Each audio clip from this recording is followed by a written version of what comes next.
nation divided. The president's men at the north, we followed their tanks rumbling towards the rebel strongholds in the south of the country. President Berisha's police controlled all roads out of the capital, but apart from their constant checkpoints, life appeared to be continuing as normal in the dozens of small towns and villages we passed through during a 4-hour journey from Tirana. But all that changed in the mountains around Memolia. Here too there were truckloads of soldiers, but all of them heading quickly back north, away from known areas of unrest.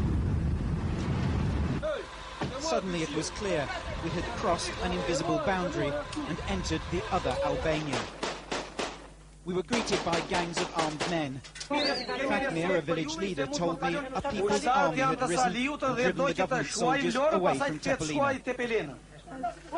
The rebels have their own roadblocks. Anyone suspected of working for the government is interrogated at gunpoint. Forced to denounce President Berisha or risk the consequences. To demonstrate the control they now exert over the area, the rebels led us into their stronghold of Tepelina. We were shown heavy weapons captured from the army. These will protect our new freedom, they boasted. There are now 2 Albanias. Here in Tepelina, as in other towns in the south, the people have declared independence. However, President Berisha's army remains just a few miles down the road. While we were in Tepelina, fighters brought in 2 men.